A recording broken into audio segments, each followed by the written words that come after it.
In the pig family's house was an old attic where no one had climbed for many years. The dusty stairs creaked underfoot and the door at the top was always locked. But one morning, Peppa heard a strange sound coming from above. It was the ticking of a clock, rhythmic and loud, as if time there moved in a special way. Peppa told George about this, and they decided to go up to the attic. The door, to their surprise, was open. Upstairs, they were met by twilight and the smell of old things. In the corner stood a large antique clock with a pendulum that ticked so loudly that the sound echoed throughout the attic. The clock showed time, but it was wrong. The hands moved in the opposite direction, counting time backwards. Peppa approached closer and noticed that instead of numbers on the dial, there were strange symbols she had never seen before. George hid behind an old chest, afraid to approach the clock. Suddenly, the ticking became louder and the pendulum began to swing faster. Peppa felt something change around her. The dust on the floor began to rise into the air, as if time was turning backwards. Old toys in the corner of the attic came to life and began to move, returning to the state they were in many years ago. Peppa tried to call her parents, but her voice sounded strange, like an echo from the past. George noticed that his reflection in the old mirror showed himself, but younger, as he was a year ago. The clock continued to tick louder and louder, and the children realized that time in the attic flowed differently than downstairs. When Peppa tried to stop the pendulum, the clock chimed. The chime was so loud that the whole house shook. At that moment, Mummy and Daddy Pig came up to the attic, but they looked younger, as they were several years ago. They didn't recognize Peppa and George, as if meeting them for the first time. Peppa realized that the clock was turning time backwards, and if they didn't stop it, the whole family could disappear into the past. She grabbed George's hand and pulled him toward the stairs. But the stairs now led not down, but somewhere into the darkness, where time didn't exist at all. The clock continued to tick, counting time backwards. Peppa closed her eyes and wished with all her might to return to the present. When she opened them, the clock had stopped. The pendulum froze, and silence enveloped the attic. The family became what it should be again, but Peppa knew that the clock was just waiting for the next person to climb up to the attic. Since then, the door to the attic has always been locked, but sometimes, late in the evening, you can hear quiet ticking coming from above. And Peppa knows that the clock is still there, counting time that shouldn't exist. Peppa Pig, tap, tap, tap. It started with a faint sound. One night, Peppa woke up to a soft tap, tap, tap. She sat up on her pillow, listened. Silence. Wind outside, rustling trees. Nothing strange. But as soon as she lay back down, tap, tap, tap. 3 short knocks, steady, as if someone tapped on the window. Probably my imagination, she whispered to herself. She forgot about it the next morning. The day went on as usual. George played, the parents laughed, everything felt calm. But at night, it happened again. Tap, tap, tap, exactly at 2:13 a.m. On the third night, Peppa couldn't resist. She walked to the window and peered into the darkness. Nothing, no one, just the garden, swallowed in fog. She turned away and noticed, on the inside of the glass, hoof prints, as if someone had tapped from within. "George?" she whispered, but George was fast asleep. She checked. He hadn't moved. On the 4th night, Peppa stayed awake. Wrapped in a blanket, she sat watching the window. 2:13 a.m. Tap, tap, tap. Her heart clenched. She crawled closer, and for just a moment, it looked like someone was in the window's reflection.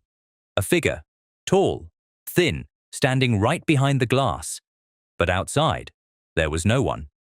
She shut the curtain and hid under the blanket. Didn't sleep until morning. In the daylight, everything seemed normal again. The marks on the glass had vanished. No one believed her. Daddy Pig said, "Just a draft." Mummy Pig smiled. Maybe it was a dream? Even George only shrugged. On the fifth night, she decided to write everything down.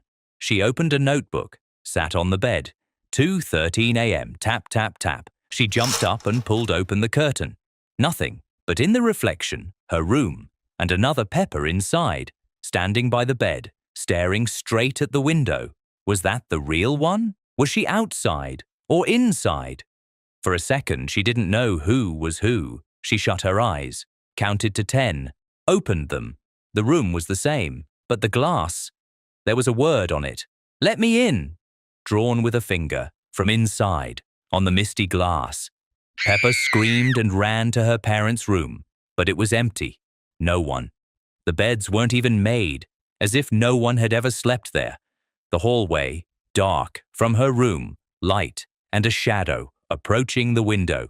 Peppa stepped back, then heard it again. Tap, tap, tap. Not on the window now, on her bedroom door, and a voice, just like hers. "Peppa, you promised to let me in." Peppa Pig, The Quiet Room. It all started with a whisper. "Daddy, what's that door?" Peppa asked when she noticed it at the end of the hallway. Small, pale blue, with a faded plaque and no name. It hadn't been there before. "A door? Daddy Pig scratched his head. "Probably a closet. I never noticed it." But the door wouldn't open. No handle, no lock. Just a faint draft seeping from underneath. The next day, the door stood wide open, as if it had been waiting. Peppa carefully peeked inside. The room was completely empty. White walls, dusty floor, no furniture, no windows, and no sound at all, not even her own breathing. "Hello," she said. But there was no sound. None. No echo, no noise. Her voice vanished. Then Mummy Pig stepped in, tried to say, "What did you find, Peppa?" But nothing came out. Her lips moved, but the silence was like concrete. Daddy Pig clapped his hooves. Still nothing. Even footsteps made no sound in there. They started calling it the quiet room and decided to stay away from it. But George, on the third day, he disappeared. Daddy Pig searched the whole house.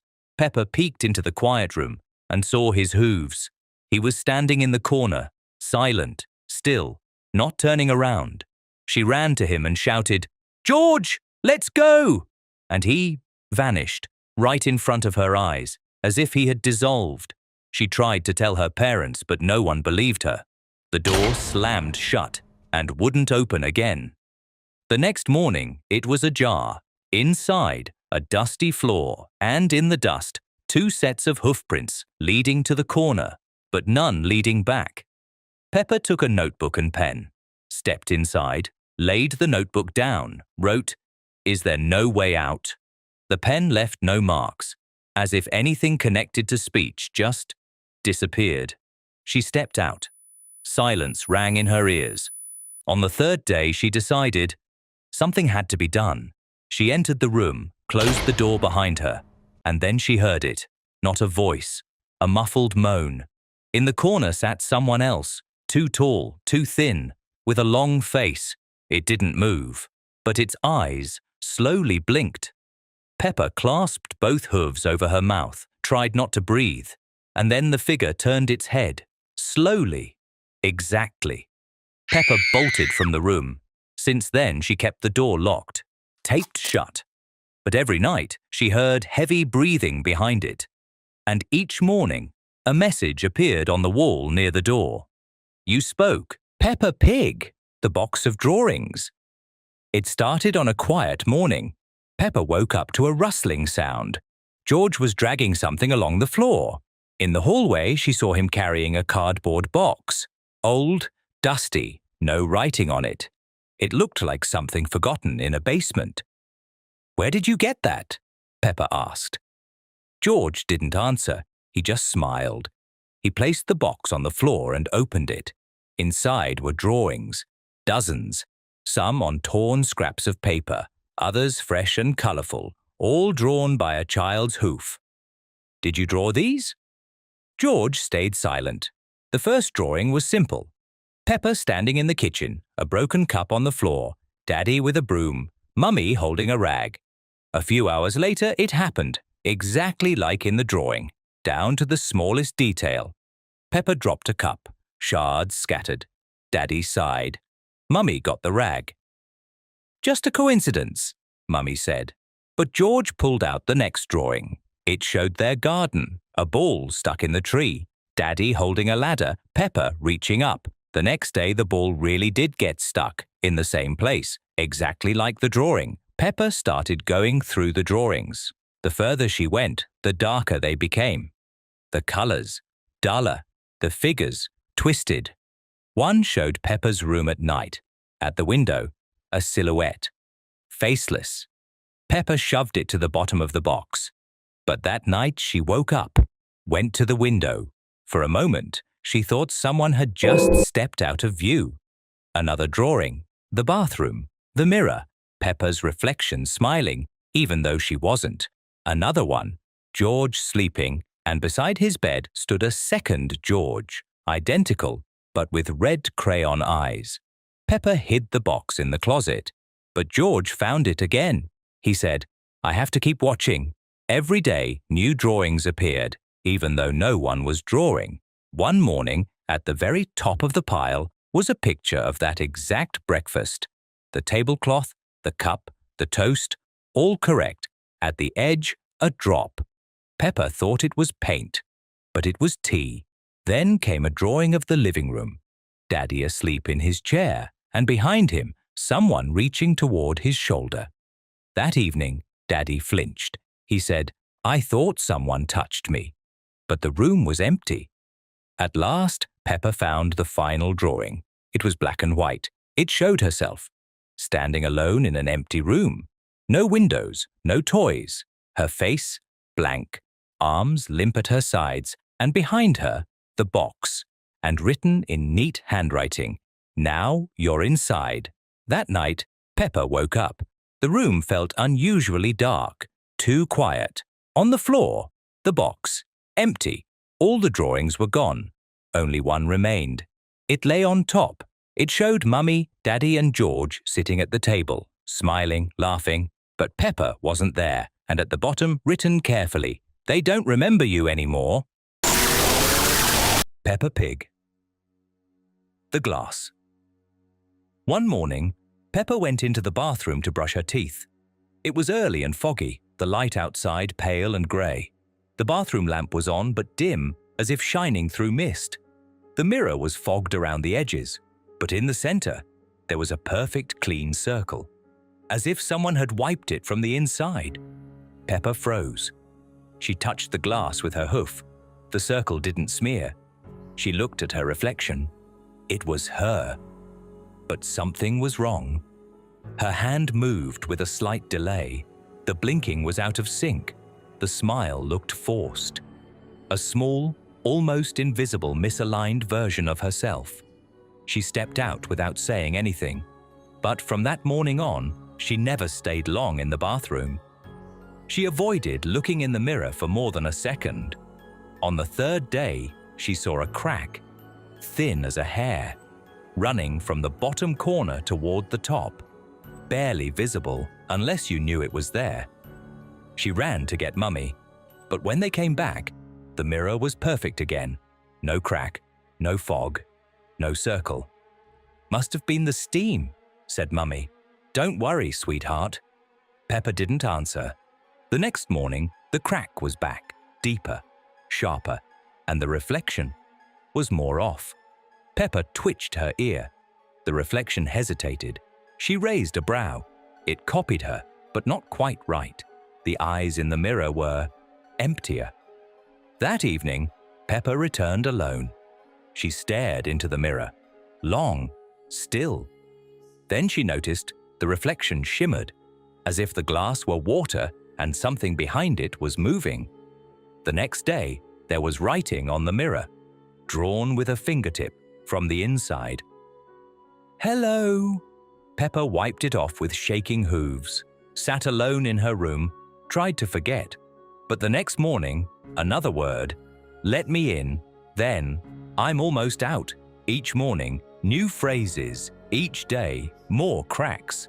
Peppa hung a towel over the mirror, tried not to look at it at all, but she felt it, watching her, through fabric, through walls, through dreams. One night, she woke up.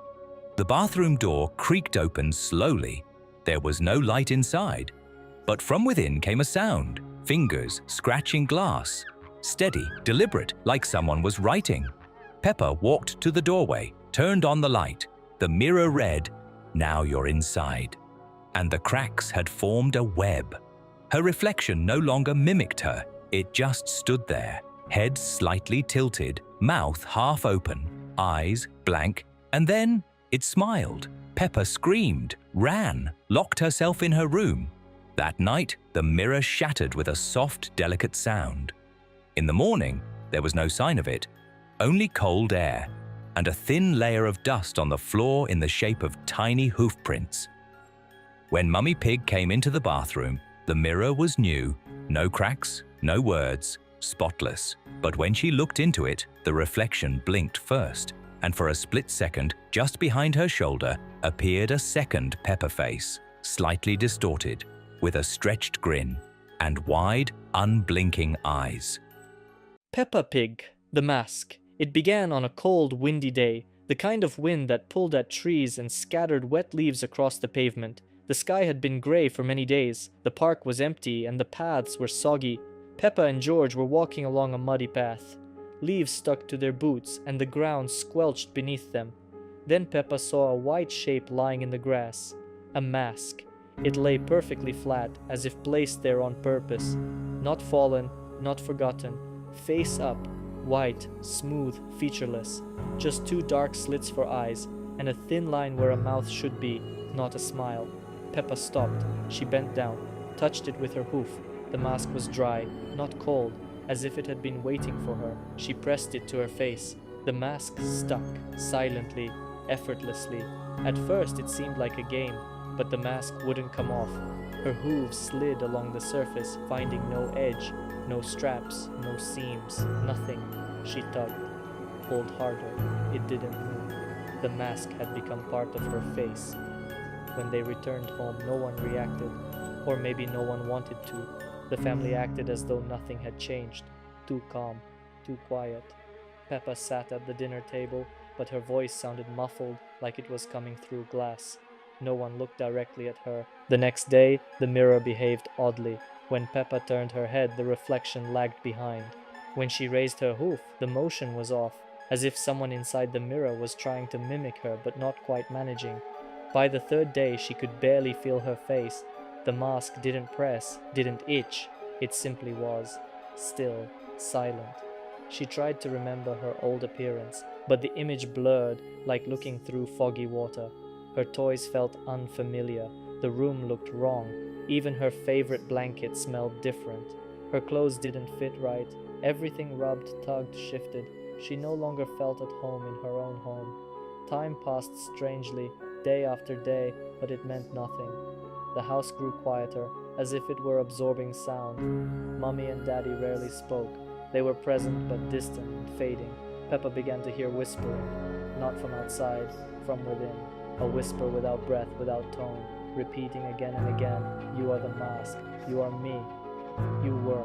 On the fourth day, the photographs changed. Faces faded, first George, then Daddy, then Peppa herself. The places where eyes and smiles used to be became pale, empty spots. Sometimes the mask itself changed, subtly, narrower, smoother, as if it was adjusting. Each time she looked in the mirror, she saw something unfamiliar, something staring back at her from the shadows, always silent. On the fifth day, the room had changed. No windows, walls blank like paper. The air was heavy, like she'd slept for too long. She woke up and didn't recognize anything. Nothing felt familiar, no toys, no books, no sound. In the middle of the floor lay the mask, dry, clean, and no longer on her. She couldn't remember who she was, didn't know why she stood up, didn't feel her own face. In the mirror across the room stood something that resembled Peppa, but the eyes were hollow, and inside them, silence. Peppa was gone. Only the shell remained, only the mask remained, waiting for a new face, a new game, Since then, some days, along the damp paths near the park, the mask can be seen again, lying neatly, dry, clean, and if anyone picks it up, they may hear a soft whisper from within, I was